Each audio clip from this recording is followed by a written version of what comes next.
Welcome to the Racket, silencing the noise in your business. I'm Pam Foley. And I'm Paige Wiese. Thanks for stopping by and hanging out with us.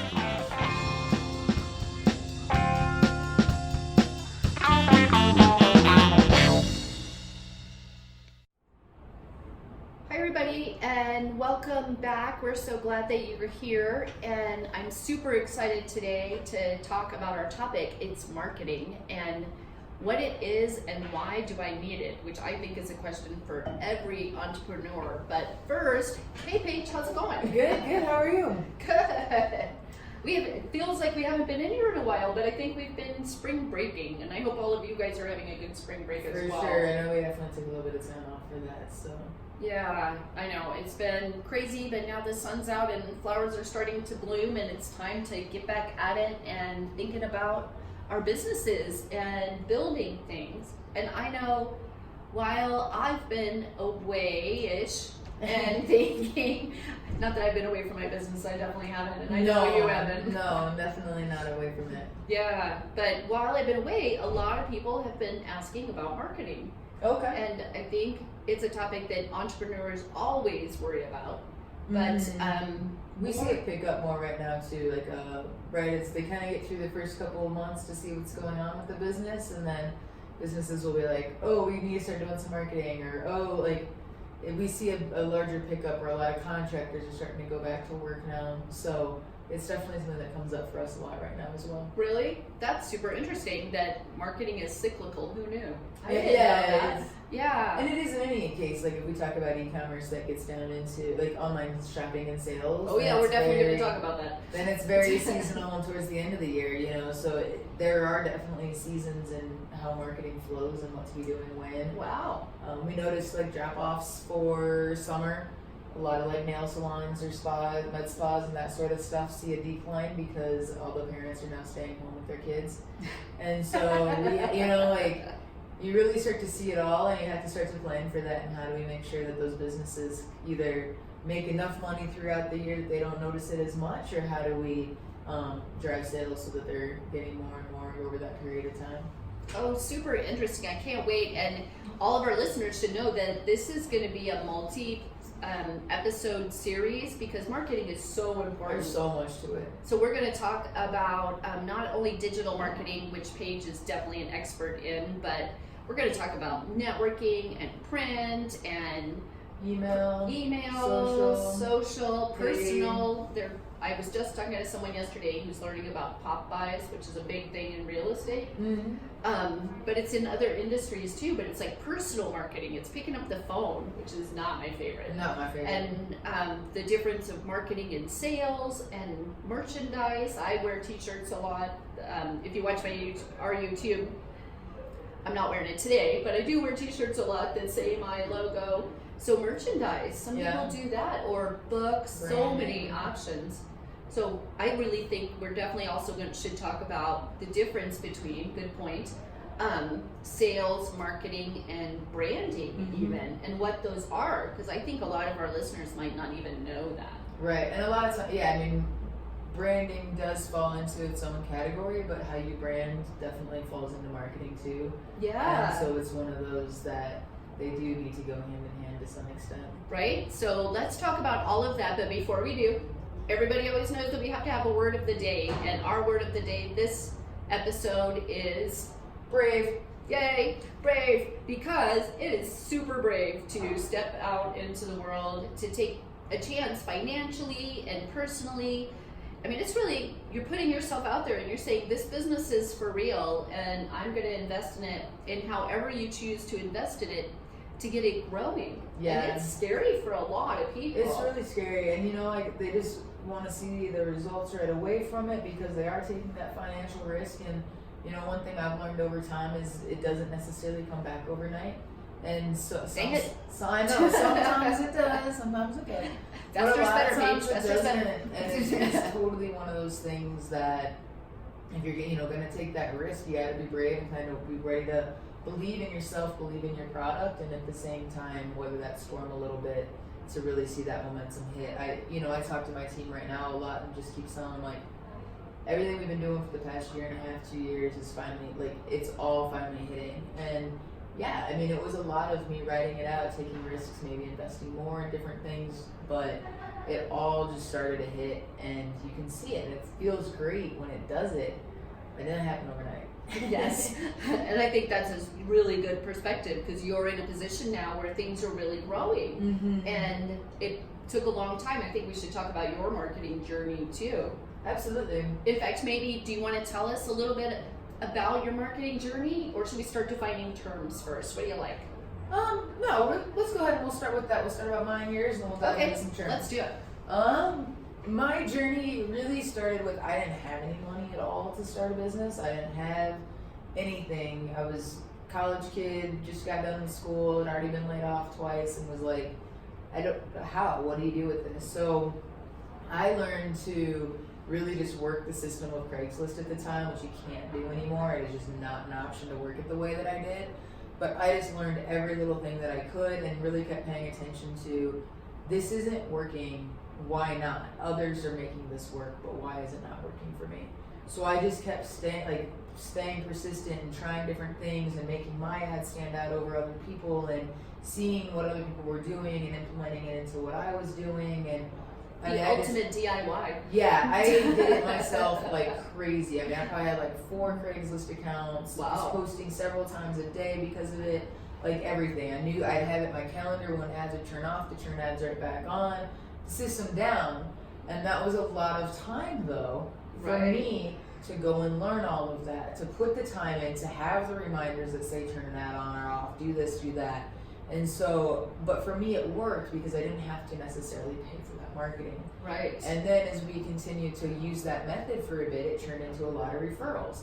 We're really happy with the work that you did. Here's a referral for you. We're really happy. Here's a referral.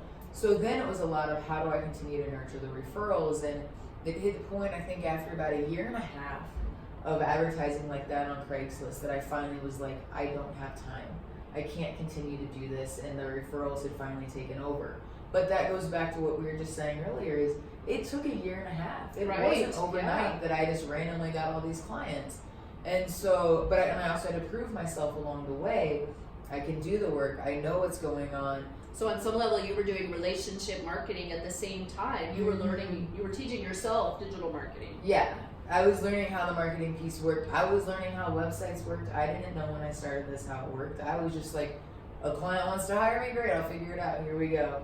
And so I had to teach myself along the way how to do the website design, at the same time how to market my business and get it to go, and at the same time building those relationships with customers and clients. So it was definitely a very long year or two of just really getting that all in place. And then once the referrals hit, it was just me. I wasn't really looking to grow. I was completely fine with just making enough money to, keep myself right where I was at and pay the bills and enjoy doing what I did. So I didn't do a lot of marketing. It wasn't until we rebranded in about the beginning of 2017 when I finally continued to grow into more of a team, continued to realize that if I really wanted to make a profit doing this and make it into a career and not just constantly waiting for the next paycheck or unsure if I'm going to collect a client in time, to do something, that I really wanted to grow and I started to bring on employees.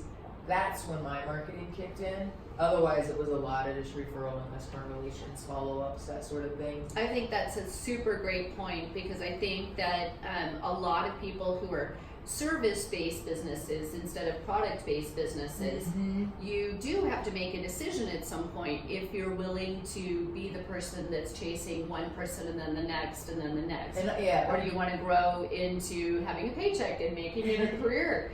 I think that is a great point for people, and I think one of the things that we should talk about that brings me to that is the difference between marketing and sales. Because I did a lot more sales. Because the one-to-one is sales. Yeah, and there was a lot of networking involved in that, a lot of sales and meeting with clients to convert them. So while I say it was a lot of referrals, there's still a lot of hours spent networking, a lot of hours spent in sales and sitting down and meeting and building relationships. And so I'm always a believer that it's either time or money, and which one do you want to put in. And as I've grown, I haven't had as much of the time, And so we've been investing a little bit more money, plus we need the consistency to keep employees busy. So we've been putting more money in to have that consistent flow, because I can't keep up with, trying to do all of the one-to-ones to bring in every single sale.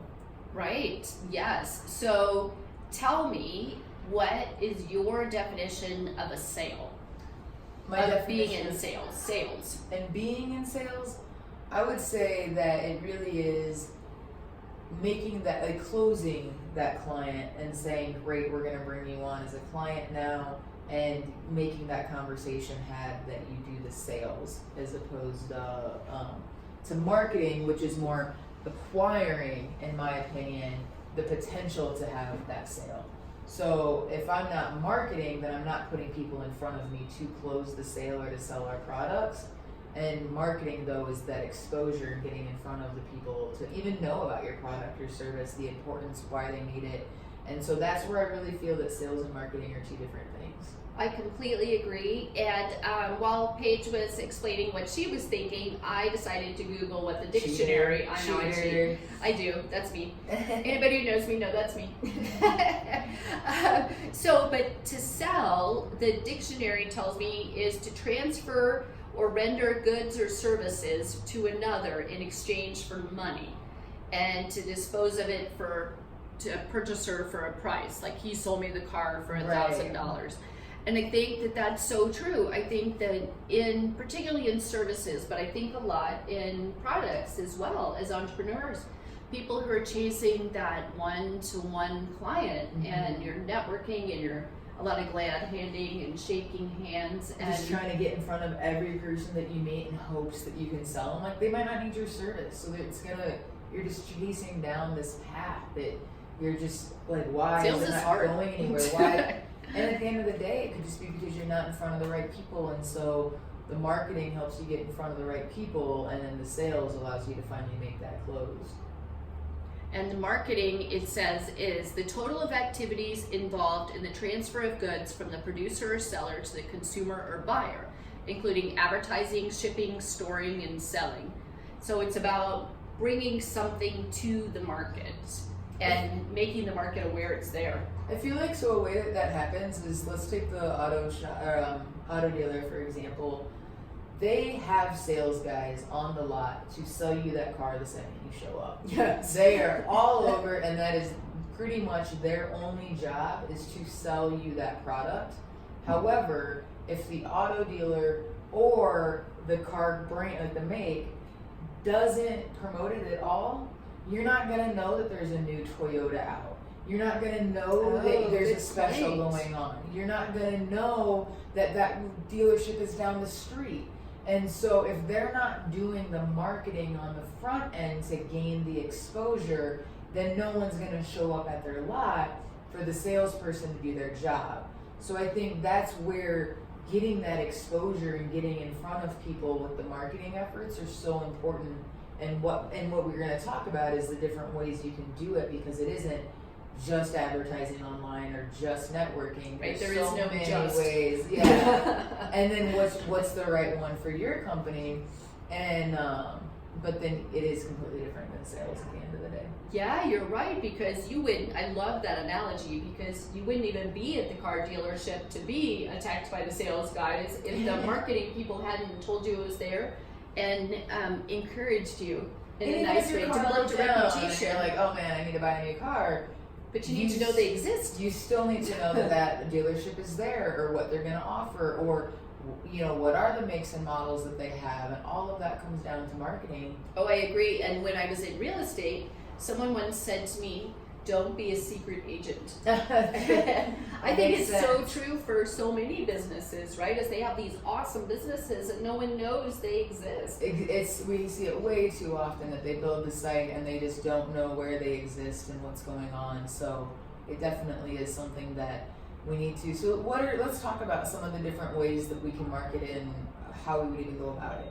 Yeah, I think that we should. So when we go back, we're going to go on break here in just a moment, but when we come back, I would really like to talk about all the different marketing ideas, and we're going to do a whole series on digital, because we're really going to pick Paige's brain and we're going to get some guests in here and really learn about digital marketing.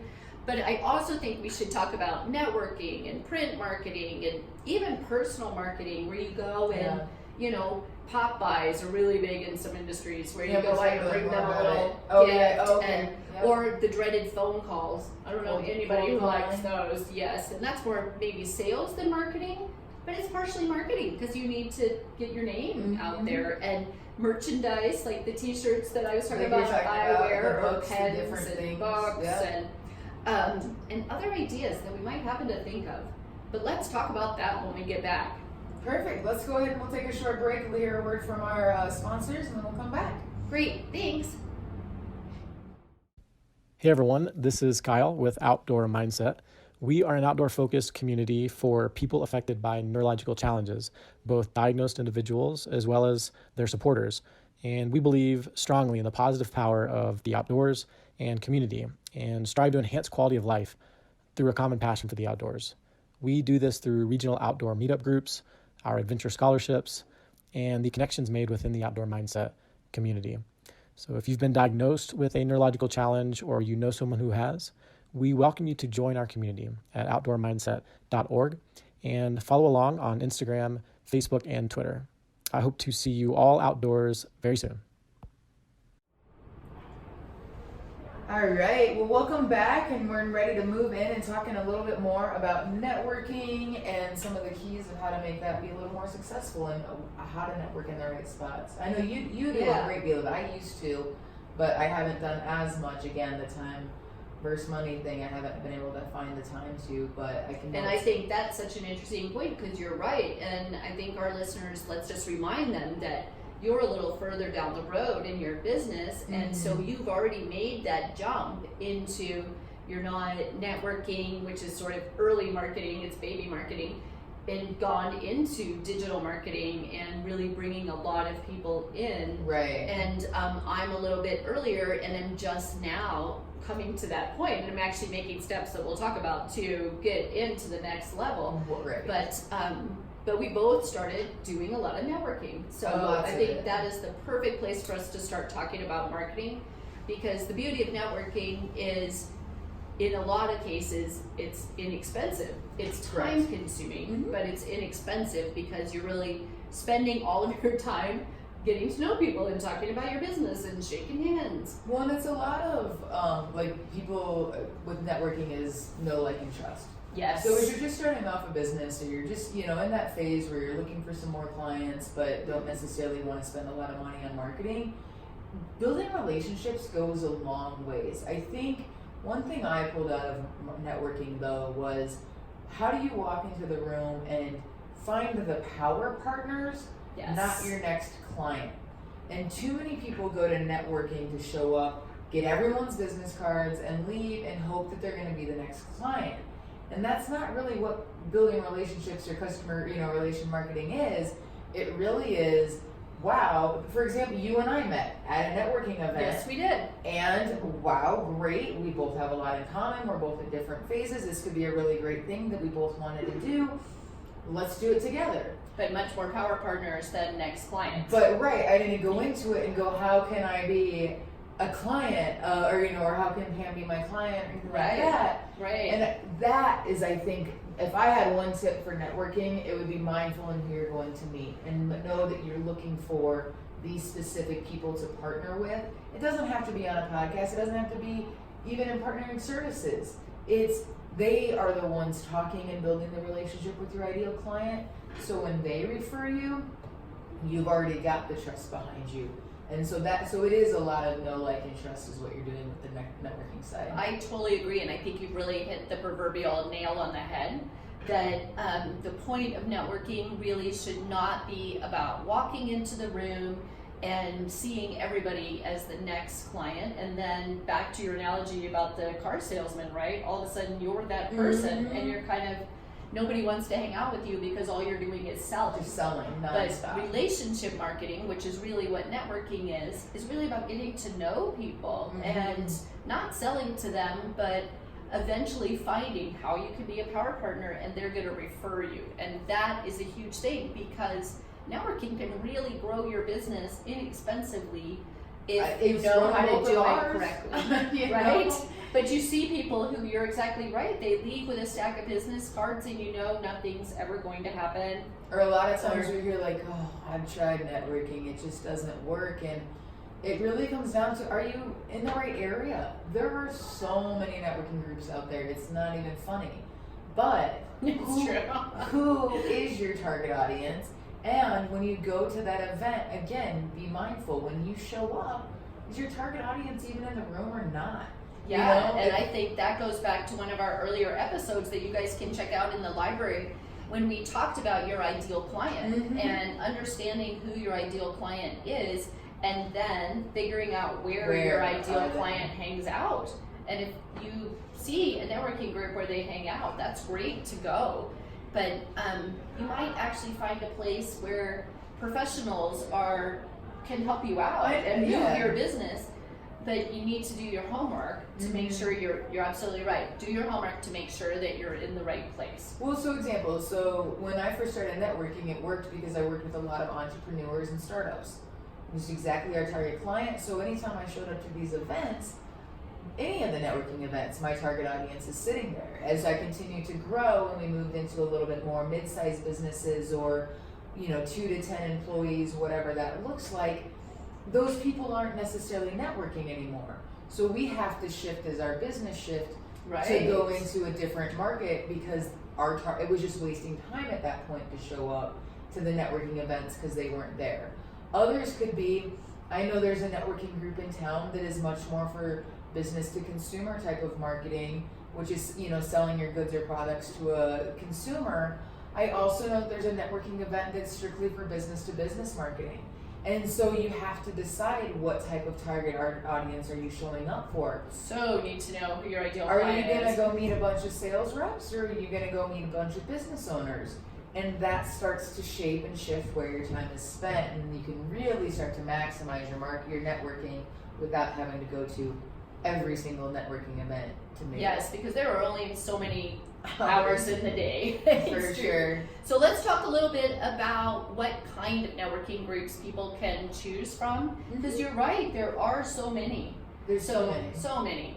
So when we're talking about networking, we're talking about structured groups. So your Chamber of Commerce's, we've both been in women's business groups.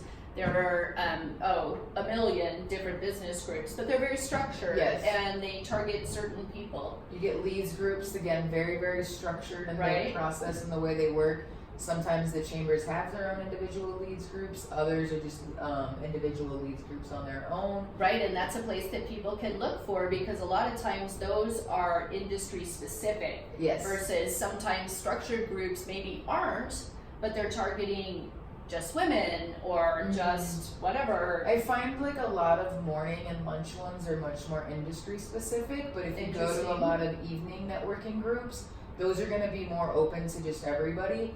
I could be wrong, I'm sure there's a little bit of a crossover in between, but really that's what I've noticed is that most leads in industry specific groups are either in the morning or over lunch. And so again, trying to figure out, a lot of people say, oh, networking doesn't work because I showed up to this, these evening events, and you have to take a step back and go, it's probably because they're not as structured. A lot of that is just showing up, mingling, and having a cocktail and talking to whoever you can, buddy up next to. Where if you're going to something that's a little more industry specific, they tend to be much more structured and relationship building, and they're very focused on relationship building, which I know has worked out very well for my business compared to trying to show up me consistently, but not everybody else consistently. And so it is the frustrating. It's a slower road. I met them once, but I'm never going to see them again because they don't keep coming on a consistent basis to this event. So there are those where it's just, is it network and mingle, or is it we have an agenda, we're going to stick to this is how it works, everybody in the room, and sometimes it's just seeing what fits your personality. Well, that's what I was just going to say. It really matters what your personality is, what works for you, and what are your goals? I mean, not only do you need to know who your ideal client is, you really need to understand what your goal is when you walk into a networking event. Absolutely. But to do it effectively in the time that we have left, I think we really need to talk about how you do it effectively, because I think we have both been in every kind of networking group, and you For walk sure. in and somebody says, "Hi, I'm Pam and I'm a consultant. Do you know anyone?" Right. Or, "Hi, I'm Pam and I'm a realtor. Do you have a house to buy or sell?" "No." "Okay, next person." Next "Hi, person. I'm Pam." And that's not the goal. And you have to really learn to be yourself, to be confident, to understand your business, and know how to be human. And that's the word. I think what really wraps it up is what we talked about is finding what fits your personality, because when you show up to that event, then you're going to be that much more confident showing up to the event. And the more confident you are when you're at the event, the more confident you're going to be when you're talking about yourself or your business. Nobody likes talking about themselves until they're asked a question, and they will go on all day and tell you everything about it and forget to ask you in return. Right. And so Another huge mistake in relationship marketing. for sure. So go in, have some questions in mind of, oh my gosh, if I get stuck and I'm stalled and I'm trying to meet somebody, what are 3 go-to questions that I could ask no matter what? 1, is this your first time? Have you Always been a to an good one. event like this before? It'll always start a conversation. Yes. Whether it's your first time or not, it'll always get someone talking. Second one would be a little bit about, what brought them there. Was it a colleague? Was it another person? Was it they know someone in the group? Who brought you here? What made you decide to show up tonight? What is a question that you tend to go to? What's a go-to for you? Well, you kind of stole the couple that I use when The 2 in my back The pocket. 2 in my back pocket. I'll tell you the one that I avoid is the "what do you do?"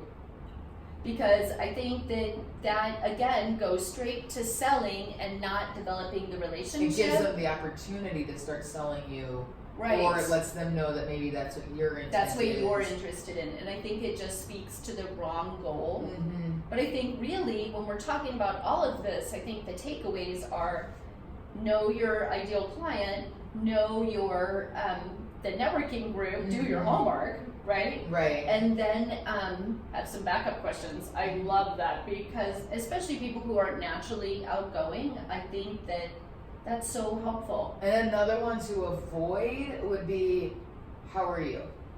Oh, Because the answer is always Fine. okay. Fine. How's business going? Good. Those types of questions, people they're not expecting to have a long answer in return. So your conversation goes nowhere. And so it's really important to not just, how was your day today? Because it's too long. Nobody wants to go into the entire day and, do you really care how their day went? And they know that you don't. So asking professional but open-ended questions is so important. It's kind of like talking to a little kid. For sure. Well, let's just say, someone walks in and they ask you, what do you do? Having that pitch ready to go is helpful though. Yes. Saying, I'm a marketing consultant.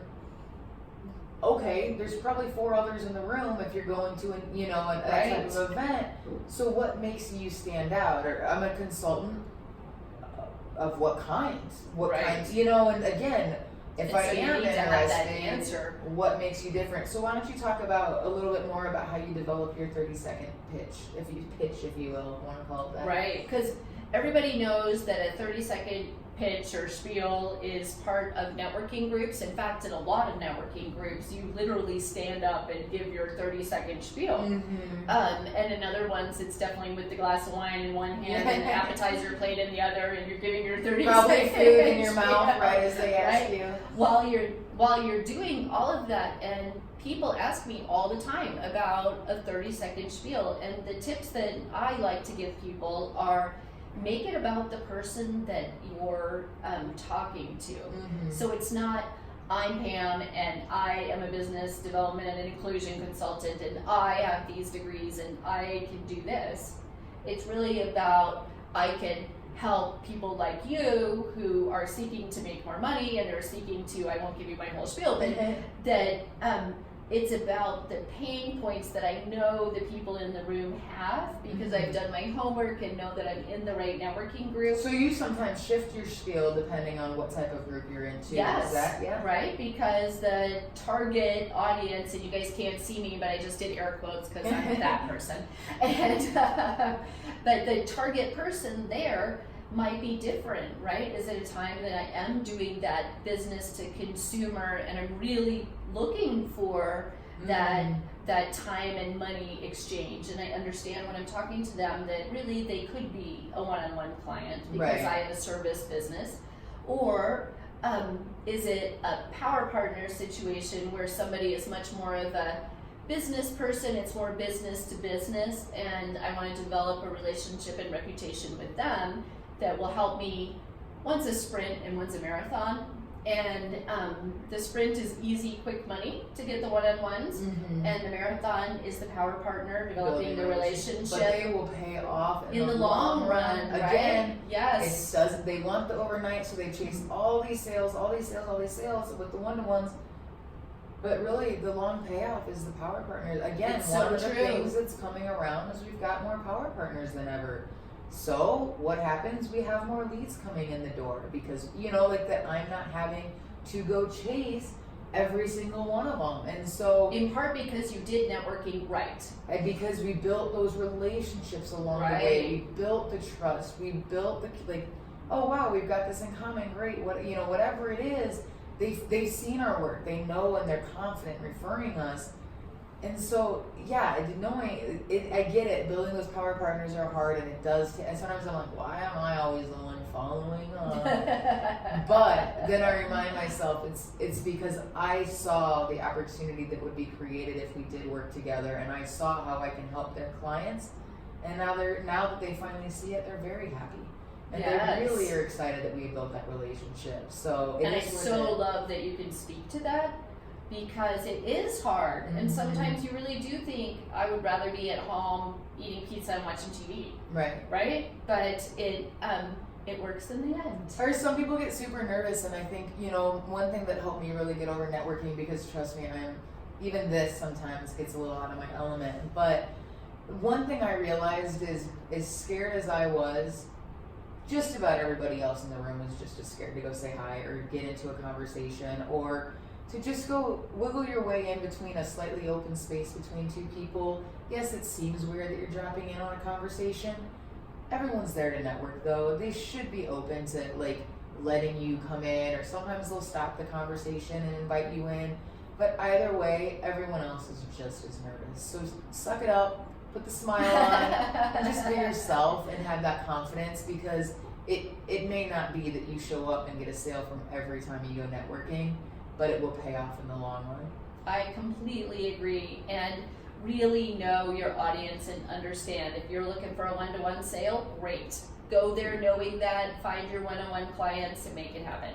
But if you're looking for long-term relationships and power partners, know that. And find the groups that are built to build those relationships, to build the long-term, because like we said, they're all out there. You just have to mindfully go in, know what your expectations are and what you're wanting to achieve, and is it the right group to do that? Yeah. So as we wrap it up, I think people understand networking now, hopefully. But if you have other questions, though, feel free to send us an email or drop us a line in the comments, and we're happy to answer some of those either directly, or we'll put a little show together that answers a variety of questions. So feel free to reach out, though. We're happy to help and answer the questions. Absolutely, because we have been to every kind of networking event between the two of us. I know we have. I even joined a tennis team, but that's another episode. So it's another way to network, whether it's playing golf because it gets you in front of the right people. I mean, networking isn't just a networking group. I mean, we're part of a mastermind together that is, a networking group, but not as formal as maybe some of these other ones we've talked about that are very typical. I know another one is I just meet with a couple gals that I've known for a long time, and we just keep talking business, and it's led to more business. And so networking isn't just the leads group or the chambers or the evening happy hours. There's a lot of different ways that you can be networking. There really are. So expand your mind and think of what you like to do, and think of where your people are, then go find them. Absolutely. And I think right as we wrap up too, real quick, Pam, why don't you tell us, we started off with my marketing experience, why don't you tell us a little bit more about yours, as we know it has some networking involved. It does have some networking involved, and actually my networking is now slowing down some, but I did largely the same thing that Paige did, right? When I was starting my business, I joined all the networking groups because though I understood who my ideal client was, I wanted one-on-one clients to make money to pay the bills so that I could get started. Mm-hmm. And that was my main Gotta focus. pay the bills. Gotta pay the bills. So I went to networking groups that had entrepreneurs who needed help Mm-hmm. and could use my expertise. And there were a lot of days that I would go to 2 networking events or all over the city that we live in, that you're driving all around. And I did things like join a tennis team, and let me trust me, I am not a tennis player. And You might be now. No, not super. But I had a good time, but it was really about different ways of networking and getting out and getting people to know who I am. Mm-hmm. So that was the first way that I did it. And then as I began to move into kind of the next phases of business, I started taking up some of my social media work, Mm-hmm. doing advertising, but also completely organic work where I started making videos. You've done a lot of organic work. You have a lot of followers, and just so much of it is all organic based, but you do a very good job of it. Well, thank you. I appreciate that, but it really does take a lot of time. I mean, it doesn't cost me a lot of money, but it did over the last couple of years take a lot of time to get that going. And that's what I would say to a lot of our listeners is that there are ways, but again, you're trading dollars or time, and you make that decision. I'm sure And that it's we'll bring true. that up a lot throughout all of the episodes. I think that we really will, yes. And now I'm stepping into whole new realms of marketing that we're going to talk about as we keep going, but much more in that long-term marathon strategy approach that's going to bring in people and not keep living client to client. Well, one more that you didn't even bring up would be the books that you write. That's Oh, another that's way true. of marketing. Yeah. Is one. How did I forget that? And we'll talk about how that can be in another episode of marketing and such. But having the book out there while you're selling the book, it's really a marketing platform It really for is. you as well. And you and I have had side conversations about how do we maximize and leverage the book that you've written so that it can be even more of a sales tool. And if you start to look at any of the business do-it-yourself books out there, they're all sales tools for the person who wrote Oh, them. absolutely. If And- nothing else, it gets me speaking gigs. Right, and which can lead to more clients. Right. So again, there's a lot of different ways, but there was a lot of time involved in writing those books, right? Yeah. Didn't just pop out overnight. You dedicate days throughout the week to it specifically. So Friday book writing day, follow me. so there's a lot of ways to market, and yeah, sometimes it's not necessary. And I say this completely open as a marketing company. It's not always just spending a load of money. It's how do we do about it strategically and build everything up to make it a strong marketing plan. And Yes. not just dump a lot of money into a marketing effort. So I think that's super important, and I can't wait to continue to learn. So thanks, everybody. I think that wraps up our networking conversation. it does. And there's so much more to learn. I can't wait to talk about more. I can't either. Thank you so much for tuning in, and check us out on our next episode where we start to talk more about some of the other ways to market. That's it for today. Thanks for joining us. We'd love to hear from you. Check us out at theracketshow.com to submit suggestions for topics or guests that you would like to hear. And of course, don't forget to subscribe on iTunes, Google Play, or wherever you get your podcasts. See you next time.